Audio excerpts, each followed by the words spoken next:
Okay, so good morning, everyone. Our first session for our Pranayama Immersion. We'll start still in a minute or two because we're not quite on 7:30.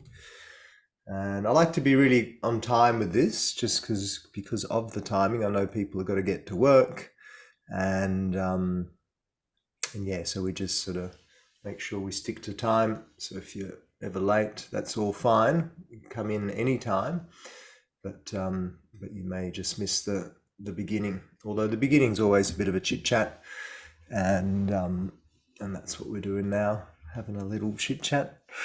Any questions at all before I dive in? Questions will come later, I'm sure. um, so yeah, warm welcome to everyone. I'm going to just change my view screen as well, and that way when this is recorded it means okay, I've got to pin myself, I think. There we go. Pin myself. That means once you see the recording, or if anyone needs to see the recording, they can see me rather than everyone else for the main part. Katya, good morning. Nice to see Good morning. you. So what I ask is if you can please keep your microphones off while I'm running the session, unless of course you need to butt in and ask something urgently. But otherwise, at the end of the session, we can have questions and whatnot. So there we go. People still coming in. Good morning, Neil, and good morning. Good morning, Neil, and good morning, Dean. Welcome, warm welcome.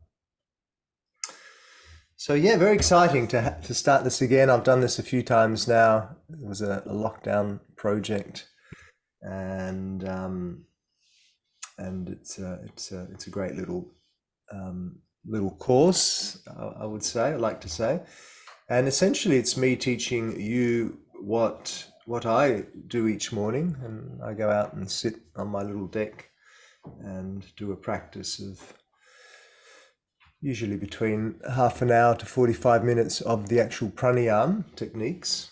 And then I sit in meditation for another little while, 15, 20 minutes, something like that. And I've found it gives me fantastic benefits, health, vitality, but more than anything, it just helps me to focus my mind. And you would have heard it all in the intro video anyway. Just a quick refresh. So pranayama is essentially the practice that we do. Prana means life force, and ayam is the expansion or the enhancement of the life force. And as we know, pranayama, or let's say breath work, because it is essentially using the breath, and breath work has become quite a popular thing lately, which is a good thing, I think. And there's different types of breath works, techniques. Wim Hof's obviously become very popular, which is great, quite a dynamic form. And so there is also rebirthing breath work, which can be quite cathartic. So a lot of the breathwork techniques we see that are quite popular, they're quite strong, cathartic ones, which is amazing. And we will get into some of that kind of style of thing to a certain degree. But I like to start you off nice and easy, in a sense, to really enable you to learn good breathing techniques, so that it's not just something to kick off catharsis, but something that can help you all the time, every time, enhance your breathing in day-to-day life. So the benefits are there not just when we sit and practice, but something we keep our mind focused on. So just a reminder, if you can all switch off your mics. There's a couple of mics on. Actually, I can mute you all. Here we go. All muted. Haha. I have the power. So what I was suggesting before, that we're close to sunrise, it's an awesome time to practice around sunrise. This is when the prana in the air, you could say, is at its most palpable. Yogis practice often around that time, and most spiritual traditions you'll find those practitioners practicing sunrise, their meditation, or their breath work. So there's more prana in the air. You can feel the magic. All the birds are starting to sing. The nature is celebrating the birth of a new day. And as such, it's a beautiful time to practice. So still, even though we're half an hour or so past the sunrise, we're still feeling that energy right now. So a good time to be together and start this work. I also wanted to mention that pranayama from the yogic tradition, I think I might have mentioned in the intro video, but just to refresh, it's actually one of the key elements of yoga practice. We have the 8 limbs of yoga, which is coming from the Yoga Sutras written by a guy called Patanjali, and that expounds essentially the essence or the roadmap to yoga practice. And yoga is essentially a practice of helping to reach a state of freedom. So freedom ultimately from the mind, or within the mind, you could say. But freedom also in our bodies and in all the aspects of our being. So that's why there's also the asana. Pranayama is the 4th limb, and it's, in a sense, it's the link between the physical and the mundane, the material, to then the spiritual and the absolute. So pranayama also helps us then to prepare the mind for meditation. So let's get straight into it, because otherwise I waffle on and the time goes. So what I'd like you to do right now, right here, right now, is just to become aware of your breath. Actually, even before that, let's have a quick little stretch to help open up the side bodies and the rib cage in particular, because that's where our lungs live. So just an easy stretch. Let's inhale together, the arms to the sky. And then exhale, place your right hand down to the earth and stretch your left arm over to your right side of your room. Take a couple of breaths here, nice deep breaths. And feel your side body stretching, opening, expanding. Your left side, so creating a bit of space between the ribs, the intercostal muscles helping to open and stretch them out a little. So if we create space there, we create space for the lungs to expand a little more. And that's a big part of what we're doing here, is expanding the lungs. Inhale the arms to the sky. Exhale to the other side, left hand down, right arm up and over. And again, hold there for a couple of breaths. Feel that expansion, feel that stretch on the right side of the body. Beautiful. Then back up to the sky, inhaling, reaching tall, a little twist to the right as well. Let's twist the spine, bring the hands down, lift the sternum, lift the chest, draw the belly in for this one, and turn the head to look over the right shoulder. Then inhale, arms again back to the sky. And exhale, do the other side. Shoulders back, lift the chest, twist to your left. Arms back to the sky. And back down. Great. So Okay, now we're going to get into the practice, and the first practice is really just for you to become aware of your breath. Now, what I want you to do right now is not to try to breathe any differently to how you normally would breathe. So just awareness of your breath without trying to do anything different. Maybe even close the eyes. Then we're going to play a little game. The little game is essentially just you counting your breath. So we're going to do it for a minute, and what I'd like you to do is count how many breaths you breathe in a minute. So I'm just going to time it. I'll say start and then I'll say stop. And you count your breath. So breathing in and breathing out is obviously one breath, not two. And as I said, I really want you just to breathe naturally, without trying to slow it down, without trying to speed it up, just your natural rhythm. So ready, set, and go.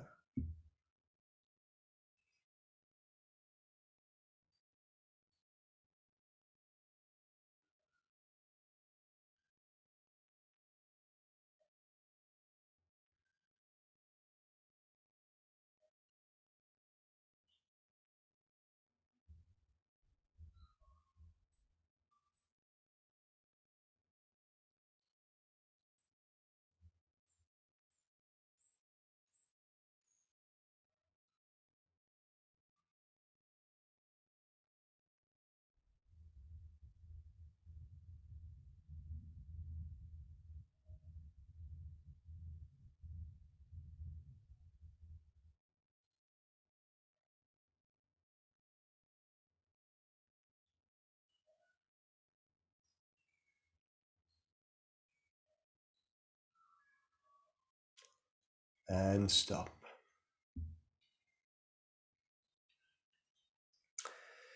So record your count in the chat if you can. There's a chat there. Just write down your number in the chat.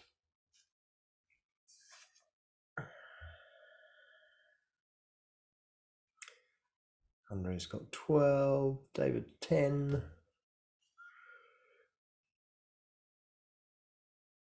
And they're all coming in. There's a 9, a 13, a 14, a 6. Wow, I reckon, Neil, you must have slowed your breath down. 13, 14, 10, 12, 12, 7, 10. Yeah. Fantastic. Great. So that's, a good average. I reckon, Neil, you slowed your breath down, but no, maybe you're a really good slow breather. Well done. And look, the average breath per minute is about 15. So everyone's actually going below the average.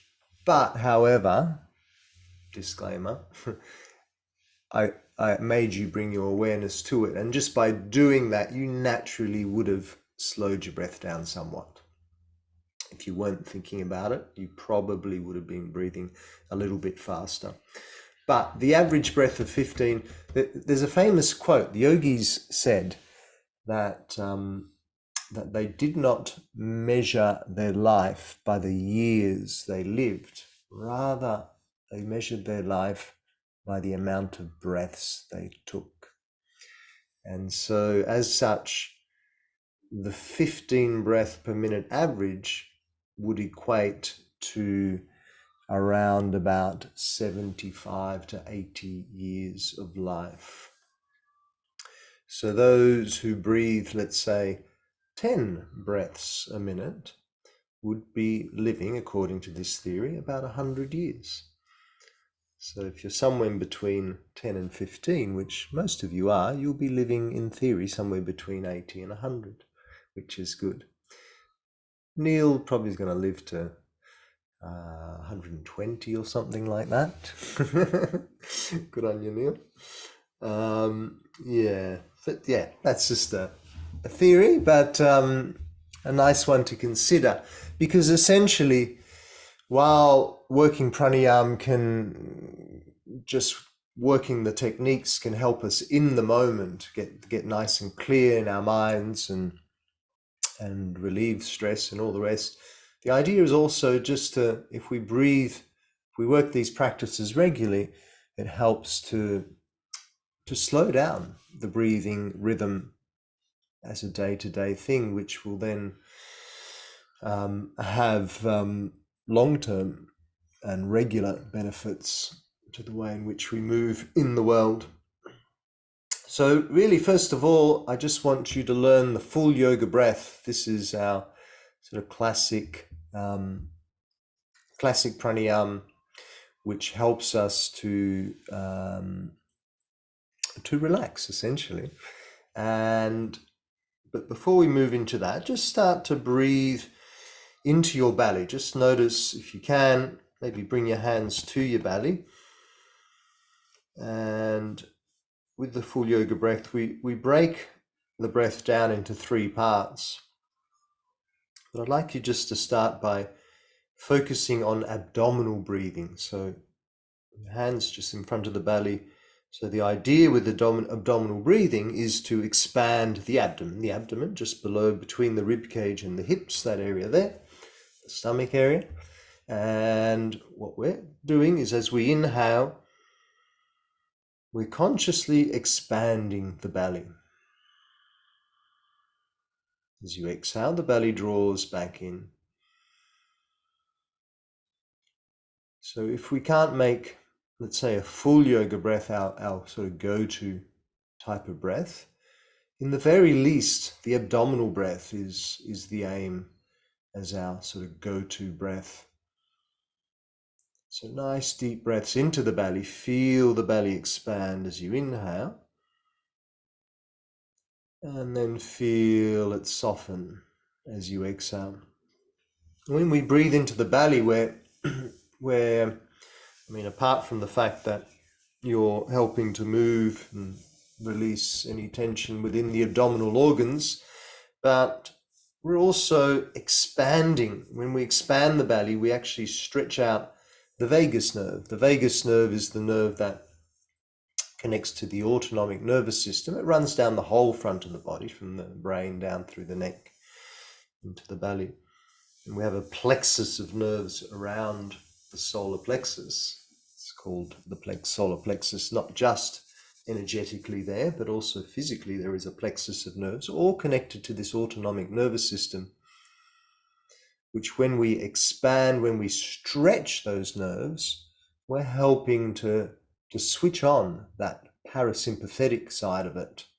We're helping to create the balance between the parasympathetic and the sympathetic.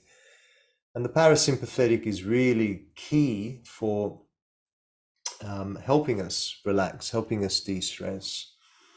So that deep belly breath, we know that from, whenever we see someone stressed out, we say, hey, take a few deep breaths, mate. And that's where we're breathing into the belly. So deep breaths into the belly should be our go-to. That's our relaxing part, we could say. Then expanding the chest is also helpful, because that's where obviously the lungs are. So the thoracic part of the breath is also important. So bring your hands to your rib cage now.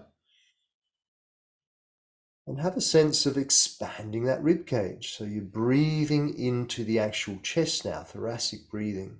So you're focusing on expanding the rib cage. It's nice to consider expanding the ribs out to the sides, even out to your back. The rib cage goes all around, so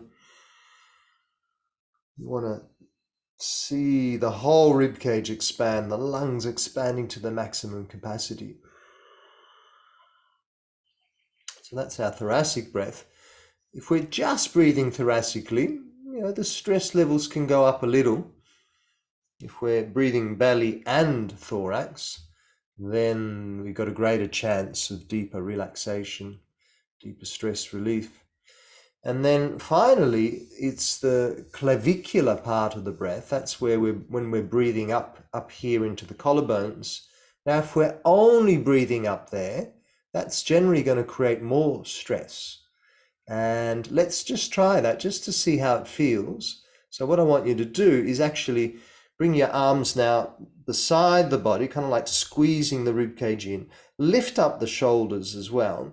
So, and just squeeze the belly so you're not breathing into the belly, not breathing into the chest. And just take your breath up into the shoulders, let's say. And just let the breath kind of rise and fall up in the shoulders. And just notice how that feels. For me, immediately it seems to build up my heart rate. I can't breathe as deep, so I breathe faster. And I'm feeling like I'm heating up. I'm getting warmer. So I'm getting a lot more sympathetic nervous system activation. So we don't want to do that for very often. Let's release now those shoulders and open up the chest again. But that is essentially what happens when people are stressed. When you're stressed, when you're anxious, you tend to hold the breath and just kind of top it up here at the top of the lungs, up at the collarbones. And that causes that's kind of stress response. So really what we want to do is breathe into all those three sections, and that becomes our full yoga breath. And that's really what I'd like you to practice for the next little while, the next coming days as well. So the full yoga breath, we break it down into the belly, so the abdominal part, the thoracic, the chest part, and the clavicular, the shoulder part, we could say. And so all one breath, one inhale, activating all those three parts. We start at the belly, then up through the chest to the top of the lungs. And then as you exhale, now different schools of yoga have different ideas. Some exhale from the belly, then the chest, and then the top of the lungs. Some exhale from the top of the lungs, chest, and then the belly. It doesn't really matter. You find what works best for you. But the main thing is that inhale needs to come into the belly first. We want to feel the belly expand, then top up through the chest, and then the last little top up to the top of the lungs, up into the collarbones. And then as you exhale, slowly out from either the top or the bottom. I'm going to say guide you from the bottom, just because that's what I've learned mostly. So we're going to work a count of 7. I'm going to break it down, and within that count of 7, the first 4 parts, which is a little more than half of the full count, is going to focus on the belly, because that's our main focus, is to expand there. The next 2 counts will be into the thoracic, into the chest, and then the final count up into the clavicular, up into the, let's say, shoulders. So it goes belly, 2, 3, 4, chest, and to the top of the lungs, and then we exhale, belly, 2, 3, 4, chest, and top of the lungs. So let's try to work that together. Count of 7. So I'll guide the first few rounds, and we're going to do this for a few minutes. So we're going to really sort of just get into this rhythmic breathing.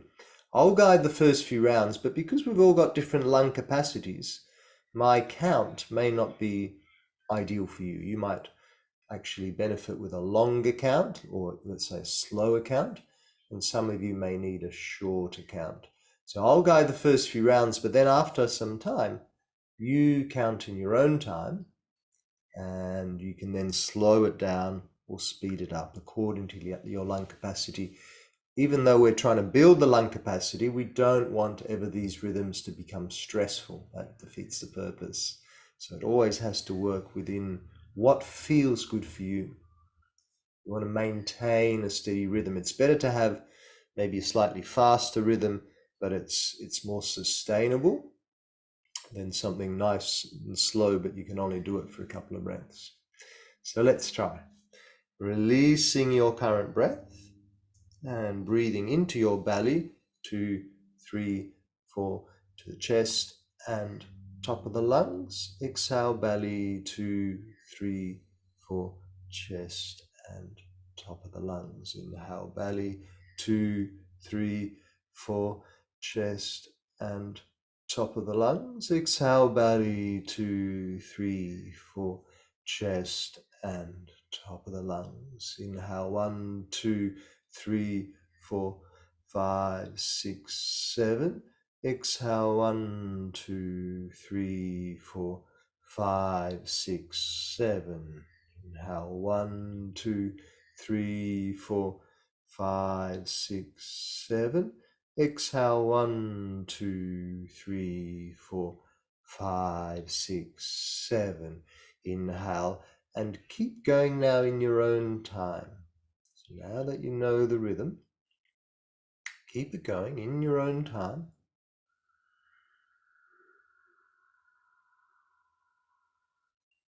We've got a good 4 or 5 minutes left of this. So basically we're just going to breathe deeply in our own time, in that rhythm though, in for 7 and out for 7, focusing on those 3 different areas, filling up the lungs and then emptying the lungs out.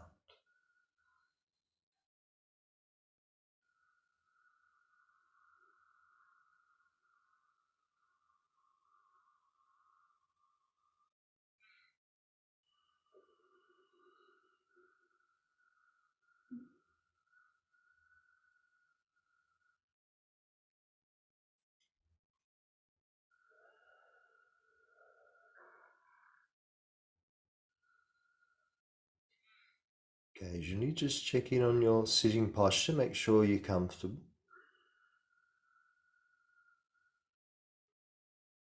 Make sure the spine is nice and upright, so slight roll back of the shoulders.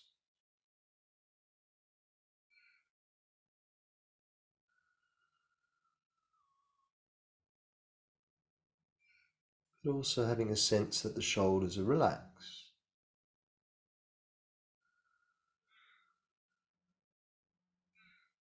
There's that balance between being relaxed and being alert in the body.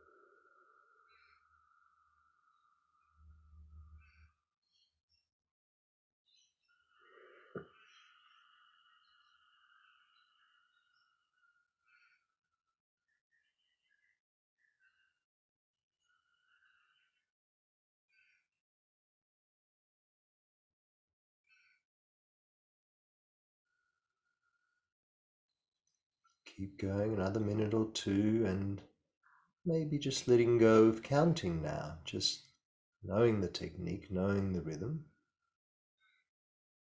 Just intuit the count. It's still working through those 3 sections of the body, filling up the belly first, chest, all the way to the top of the lung.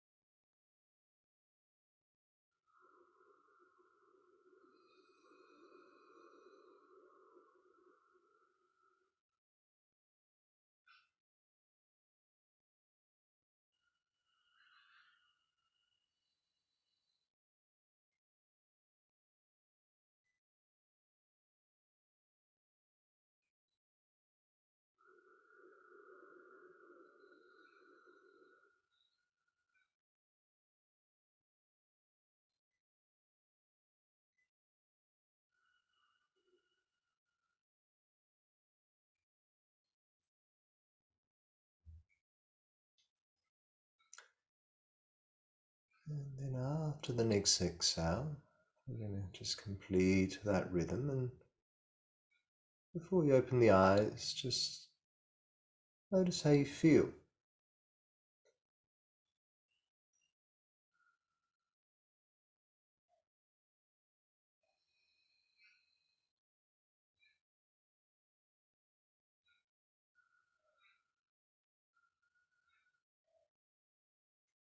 And then if you haven't yet, open the eyes and coming back to your room, to the Zoom. And well done, that's it. That's our first session down. And essentially, yeah, really simple, our first session, just learning to breathe deeply. And then once we've got that sort of as our normal go-to breath, and we start to get a little funkier with the rhythms. We've got lots of funky rhythms coming up, lots of funky breathing rhythms, which will get us cosmic and all the rest. But that's number one, is to learn to breathe well, to breathe deeply. So your homework is just to practice that over the coming week, over the coming days. And yeah, that's it for today. So right on 8 o'clock, so we'll end it there. But so if anyone needs to rush off, feel free to rush off. But if anyone has any questions or comments, now's the time. We can have a little chit chat. I'm not in a major rush as yet to go off. But thank you all for your presence, and I look forward to seeing you Friday. So Friday is Easter, and some people have asked, are we still doing it? And yes, we are. I know some of you will be away, and that's fine. If you miss any sessions, I'll be recording them, so you'll receive an email already as it is in the next probably hour or so, and that'll give us the link to this recording and maybe some other information. And yeah, that's it. Thank you. Any questions at all or comments? That was great, Mickey. Thank you. I have a question. So if we're fully inhaling and fully exhaling, I feel like it requires a bit of force to get that last bit out. What are your thoughts on that? Look, what we'll do, the next session, we're going to work on the Ujjayi breath. And when you sort of start to incorporate a bit of, so Ujjayi is when you have a little constriction at the throat. So what I find is when you start to bring a little Ujjayi into it, that sort of gives you that extra power to like you're suggesting, a little bit of force. That's the only force I would say is required. I mean, if you start to bring in too much force, then it becomes a very active breath, and essentially it should really be a fairly passive breath, something that just sort of flows rhythmically and naturally. So yeah, let's try to do it without any action for the next couple of days, see how that goes. And then once we incorporate the Ujjayi, let's see if that creates the action that you're thinking of. Yeah. Beautiful. Thank you.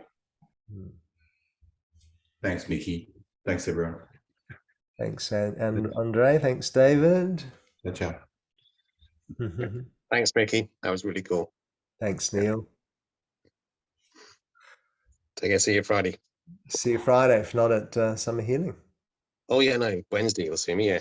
Tomorrow. Yeah. Take care now. Fantastic. Thank you, Darin. Thank you, Dean. Bye. Thank you, Anna. Yeah. Bye. Oh. I'll see you all Friday. Much love.